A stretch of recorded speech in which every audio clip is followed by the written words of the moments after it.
प्यारे दोस्तों, मेरे मित्रों, भारतवासियों, मेरे देश प्रेमियों, जैसा कि आप सभी जानते हैं अभी मोदी की सरकार है और मोदी की सरकार में मोदी जी साफ साफ बोल दिए हैं कि ना मैं तो खाऊंगा और ना खाने दूंगा। और विरोधियों की फटी पड़ी है कि मोदी सरकार नए नए रूल्स ला रहे हैं। हमारा देश जो खतरों से भरा हुआ था, एक बारूद का ढेर पर खड़ा था हमारा देश, जो कि कभी भी चाइना और पाकिस्तान अटैक करके इसको नेस्तनाबूद कर देते। लेकिन मोदी की सरकार राफेल जैसा विमान ला करके भारत को मजबूत किया है।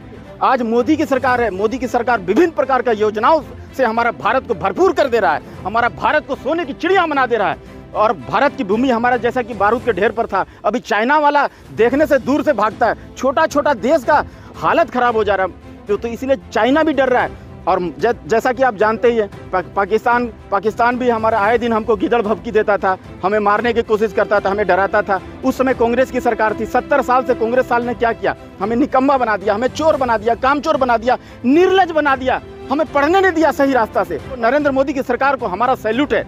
और मैं ये कहना चाहता हूँ कि जो आपका जीवन में कोई अगर दुष्ट व्यक्ति से आपका मित्रता हो जाता है तो उसको उसी प्रकार त्याग कर देना चाहिए।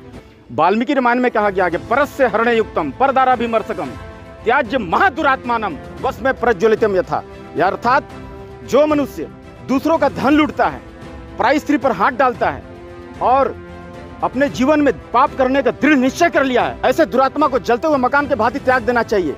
ठीक उसी प्रकार जिस प्रकार हाथ पर बैठे हुए विषैले नाग को त्याग देने से प्राणी निर्भय हो जाता है और सुखी हो जाता है। आप सब जानते हैं कि आजकल भाई भाई में पटरी नहीं खाता है। श्री राम प्रभु रामायण में बोले हैं कि चाहे कलयुग आए, द्वापर आए, त्रेता आए, सतयुग आए, भाई भाई में लड़ाई होता है और होता रहेगा।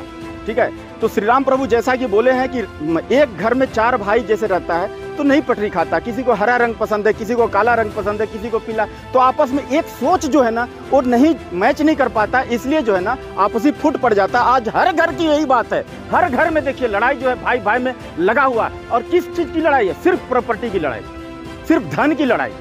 ये महाराज बाली और महाराज सुग्रीव के समय से चलता आया है। जब महाराज रावण ने अपने छोटे भाई विभीषण को लात मार के अपने राज्य से भगा दिया था, छोटे भाई पर अत्याचार किया था, याद है ना?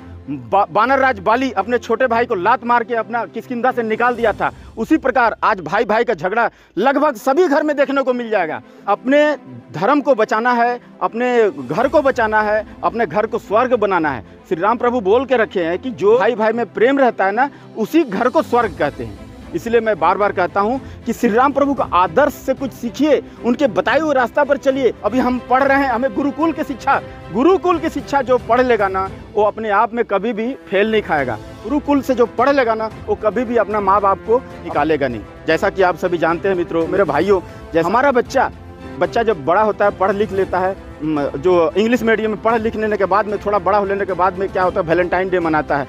पाश्चात्य सभ्यता की संस्कृति को अपना लिया है, वैलेंटाइन डे मनाता है, मदर्स डे बनाता है, फादर्स डे बनाता है, जो कि हमारा संस्कार में नहीं है। ये हमारा संस्कार नहीं सिखाता कि हमको, हमारे लिए तो हर दिन फादर्स डे, हर दिन मदर्स डे।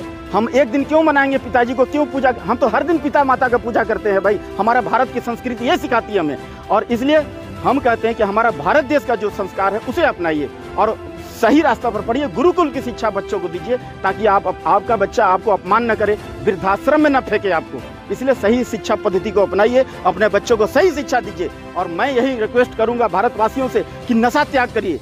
आज का देखिए बच्चा नशा खा रहा है, पुड़िया खा रहा है, पान पुड़िया, बीड़ी, सिगरेट, खैनी, तंबाकू, चिलम, ये सब खा पी करके अपने आप को बर्बाद कर ले रहा है। ये विदेशी साजिश है, इसको पकड़िए, इसको बंद करिए। इसको आप पान खा करके, पुड़िया खा करके, नशा करके आप दारू पी करके नाली में गिर जाते हो। ये हमारा भारत की संस्कृति है, ये हमारे पूर्वजों ने हमें सिखाया है। हम साधु संतों का, ऋषि मुनियों का हमारा भारत देश है। उस देश में नशा नहीं चलेगा। मैं नशा मुक्त करके रहूंगा भारत देश को। और मैं मोदी जी से भी अपील करता हूं कि भारत में जितने भी दारू का भट्टी दुकान है, जितने भी दारू का दुकान है, वो सबको बंद कराया जाए। और जितना भी नौजवान जो पुड़िया खा करके अपना माउथ कैंसर बना रहे हैं, अपना जीवन को नष्ट कर रहे हैं, वो पुड़िया न खाएं और पुड़िया, गुटखा, ये सब खैनी वगैरह न खाएं। मैं यही अपील करता हूँ। और मोदी की सरकार से हाथ जोड़ कर रिक्वेस्ट करता हूं कि कहीं जहां भी पुड़िया का जो फैक्ट्री है उसे बंद करवाने की कृपा करें। हमारा समाज खोखला हो रहा है, हमारा नौजवान खोखला हो रहा है। हमारा पहले 100 वर्ष जीते थे, आज देखिए 30, 40 वर्ष, 50 वर्ष में आदमी मर जाता है। एक कारण क्या है? यही कारण है आज जो है ना, आने वाले दिनों में कोई कृषि नहीं करना चाहता है, कोई खेती नहीं करना चाहता है। खेती के लिए उपजाऊ भूमि जो है उसमें यूरिया डाल डाल के जहर बना दे रहे हैं, वो खाने लायक नहीं रह जाता है। आप जो है अपने घर में कोशिश करिए, एक गौ माता को पालिए। गाय जो है हमारा 33 कोटि देवी देवता उसके अंदर होता है, एक देसी गाय को पालिए। हर एक घर में एक देसी गाय होना चाहिए, और वो गाय से जो दूध जो निकलेगा, वो गाय जो है ना, उसका दूध जो होगा ना, वो अमृत तुल्य हो गया। तो अमृत तुल्य उस गाय का दूध को अगर पीजिएगा तो आप 100 वर्ष तक जिंदा रहिएगा। आँख की रोशनी एकदम दूर दूर तक देखने लायक रहेगी, बहुत तीव्र रहेगी, अच्छी रहेगी आँख की रोशनी। गाय का दूध में जैसे भैंस का और गाय का दूध को तुलना करिए तो भैंस का दूध जो है ना वो वाइट रहेगा, सफ़ेद रहेगा, और गाय का दूध को गर्म करिएगा तो पीला रहेगा। तो ये हो गया चांदी का प्रतीक, ये हो गया सोना का प्रतीक। इसलिए चांदी और सोना का डिफरेंस को, उसको माने रेट को समझिए कि चांदी का कितना रेट है 10 ग्राम का, और 10 ग्राम का सोना का कितना रेट है। इसलिए गौ माता को जो है ना पालिए, हर एक घर में एक गौ माता होना चाहिए। इतना बोल करके मैं आपसे आज्ञा लेता हूँ, विदा लेता हूँ। जय हिंद।